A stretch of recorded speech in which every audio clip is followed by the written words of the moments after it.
10वीं बिहार बोर्ड हिंदी के most important question जो आपके एग्जाम 2026 में आ सकते हैं, क्योंकि इस वीडियो में हम ऐसे क्वेश्चन बताने गए हैं जो आपको रिपीटेड किए गए हैं और वो आपको जो है गेस क्वेश्चन है। मतलब आपके question bank, model paper, guess paper या फिर आपके जितने प्रीवियस ईयर पेपर होते हैं ना, उसमें से ढूंढ कर लाए हैं और ये जो है प्रिडिक्टेड यानी कि पेपर है आप लोग के लिए 2026 एग्जाम यहाँ से क्वेश्चन आएंगे। तो इसलिए जो है आपको वीडियो को अंतिम तक देखना है और जितने क्वेश्चन है ना सबका आंसर हम आपके सीधे दिमाग में फीड कर देंगे, किसका आंसर क्या है और आपको कैसे लिखना है। मतलब एक आंसर लिखने का सही फॉर्मेट भी आपको पता चल जाएगा कि हमको एग्जाम में आंसर को लिखना कैसे है, सही फॉर्मेट क्या होता है, और प्लस में आपको जो है ना कुछ गेस क्वेश्चन भी पता चल जाएगा जो अक्सर एग्जाम में पूछे जाते हैं। तो इस वीडियो को कंप्लीट देखिएगा, एक एक क्वेश्चन आपके एग्जाम के लिए इंपॉर्टेंट है और प्रीतम भैया वैसे ही सब कुछ हैक्स करके लाते हैं। ठीक है, तो बस देखते जाइए कंप्लीट। तो सबसे पहले हम लोग का प्रश्न है कि सड़क को क्यों सींचा जा रहा है। जो सड़क है ना उसको क्यों सींचा जा रहा है बताइए भैया। तो सड़क को इसलिए सींचा जा रहा है क्योंकि जब उस युद्ध में, ठीक है, विजय होकर लौट रही सेना इस मार्ग से गुजरे तो मार्ग में धूल ना पड़े और विजय उत्सव का आनंद कीरा कीरा रहे। मतलब जैसे युद्ध वगैरह होता है ना तो उसमें क्या होता है ना, सेना लड़ के आता है वापस, ठीक है, तो धूल वगैरह बहुत ज्यादा उड़ता है। ठीक है, जैसे घोड़ा के जो नाल होता है ना, घोड़ा का पैर, उससे धूल वगैरह उड़ता है, इसलिए सड़क पे जो है ना, सड़क पे पानी हल्का फुल्का बिछाया जाता है ताकि धूल वगैरह ना उड़े। तो ये क्या है, ऐसे तरीके से आपको लिखना है। समझ में आ गया ना, बहुत बढ़िया से, है ना।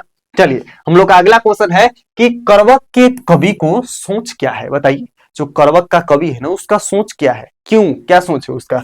तो करवक कविता के रचयिता मालिक मोहम्मद जायसी जी की सोच प्राकृतिक और मानव के सिद्धांत पे आधारित है। कविता में जायसी ने प्रेम की काव्यवाणी दी है। कवि ने मुताबिक प्रेम वही कर सकता है जो है ना आत्मविश्वास से भरा हुआ है।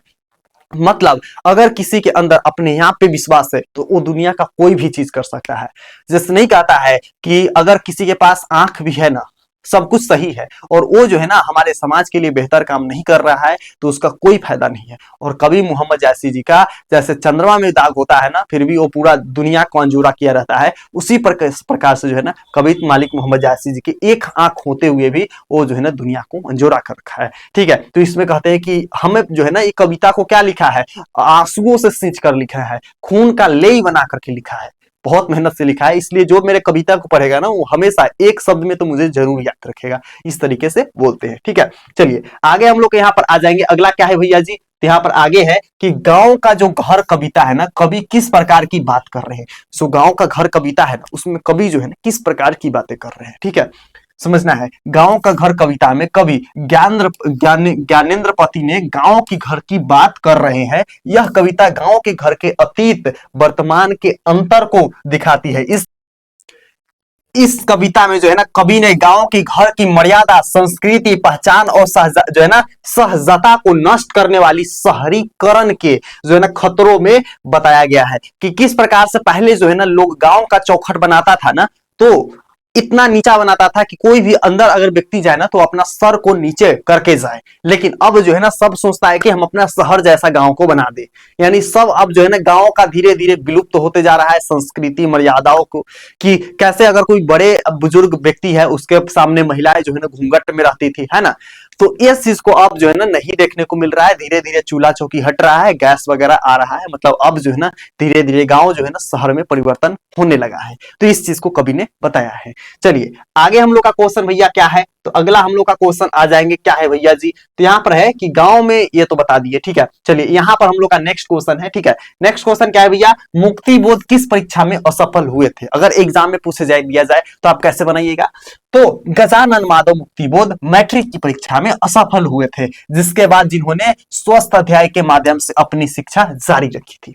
ठीक है, तो आपको इस तरीके से लिखना है। अगर आपको जो है ना अभी आगे भी हम आपको बताएंगे, लेकिन अगर आपको इसी तरीके से इंग्लिश का वीवीआई गेस क्वेश्चन चाहिए ना, एकदम इंग्लिश का वीवीआई गेस क्वेश्चन चाहिए, तो आप लोग जो है ना इंग्लिश वीवीआई लिख करके पूरा कमेंट बॉक्स को भर दीजिएगा। अगर इस वीडियो पर 200 प्लस कमेंट आ जाता है, प्लस में आपको जो है ना 500 प्लस लाइक से 1000 लाइक आ जाएगा ना, तो हम इस वीडियो पर आपको बना देंगे। ठीक है, जितने भी इंग्लिश का वीवीआई गेस क्वेश्चन है ना टोटल के बना देंगे, तो आप लोग फटाफट कंप्लीट कीजिए, है ना, फटाफट एकदम सभी लोग कंप्लीट कर दीजिएगा।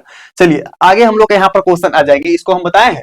चलिए हाँ इसको बता दिए। चलिए यहाँ पर हम लोग का नेक्स्ट क्वेश्चन है भैया कि कहाँ कहाँ की धूल जो है ना एक जैसी होती है, कहाँ कहाँ की धूल जो है ना एक जैसी होती है। भैया बनाएंगे कैसे, तो आपको बनाना है हिंदी के जो है ना प्रगतिशील कवि, ठीक है, हिंदी के प्रगतिशील कवि गजानन मानव मुक्ति बोध के अनुसार एशिया, यूरोप, अमेरिका की जो है ना गलियों का धूप एक जैसी होती है। ठीक है, क्या होती है, एक जैसी होती है। चलिए अगला हम लोग का यहाँ पर प्रश्न आ जाएंगे भैया जी। अगला प्रश्न क्या है कि बोधा सिंह कौन है। जब एग्जाम में आए ना बोधा सिंह कौन है तो पूरा आपको याद होना चाहिए क्या चीज, उसने कहा था कहानी, है ना, क्या होना चाहिए, उसने कहा था कहानी, आपको याद होना चाहिए, कितना अच्छा कहानी है ना।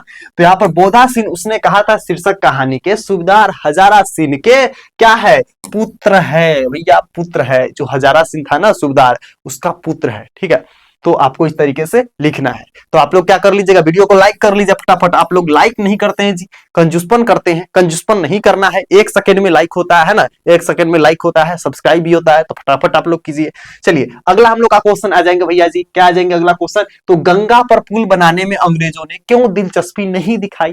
कौन सा चैप्टर से लिया गया है, कौन सा, बताइए जरा कमेंट करके बताइए। आपको भी तो पता होगा ना कौन सा चैप्टर से, हमको तो पता है। ठीक है, कि ओ कहां से लिया गया है, ठीक है, बताइएगा आप लोग कमेंट बॉक्स में।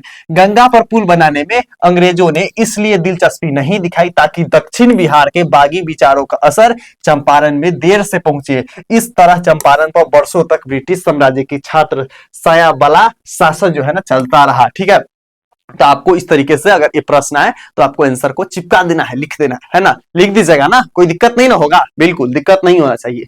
अगला हम लोग यहाँ पर प्रश्न आ जाएंगे। अगला प्रश्न क्या है भैया, मानक और सिपाही एक दूसरे को क्यों मारना चाहते थे।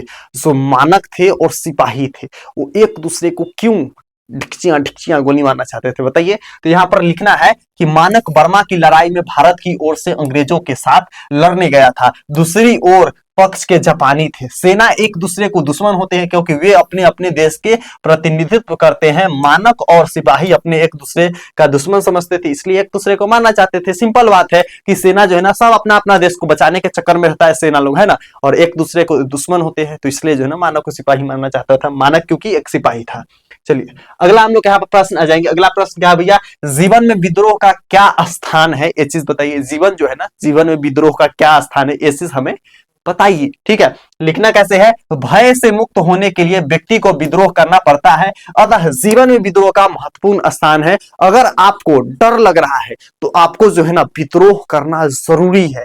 क्यों जरूरी है भैया, क्योंकि विद्रोह से आदमी जो है ना मजबूत बनता है, बॉर्नविता से नहीं, विद्रोह से। ठीक है, चलिए आगे हम लोग का यहाँ पर क्वेश्चन आ जाएंगे। अगला क्वेश्चन क्या है भैया, डायरी का लिखा जाना क्यों मुश्किल है। जो डायरी है ना उसको लिखा जाना क्यों मुश्किल है, बताइए। क्योंकि डायरी में सच को लिखते हैं और हम लोग सच नहीं ना लिख सकते, है ना, तो इसीलिए मुश्किल है। डायरी का लिखा जाना इसलिए मुश्किल होता है क्योंकि इसमें जो है ना व्यक्ति को अपने सच्चे और निजी विचार को व्यक्त करना होता है, जो कभी कभी कठिन हो सकते हैं। क्या हो सकते हैं, कभी कभी जो है ना कठिन हो सकते हैं, इसलिए जो है ना डायरी को लिखना जाना बहुत ज्यादा मुश्किल है। चलिए अगला हम लोग यहाँ पर प्रश्न आ जाएंगे। अगला प्रश्न क्या है भैया जी, तो यहाँ पर आ जाएंगे डायरी क्या है। जो डायरी है ना वो क्या है, ठीक है, तो डायरी वह साहित्य है जो प्रतिदिन की घटनाओं एवं भावों को वर्णन करते हैं। ठीक है, मतलब डायरी वैसी चीज है जिसमें हम प्रतिदिन की हलचल होने वाली हर चीजों को उसमें मेंशन करते हैं, वो भी ईमानदारी से, बेईमानी से नहीं कि बबुआ हुआ है लड़ाई लिखेंगे, नहीं हुआ है लड़ाई, है ना,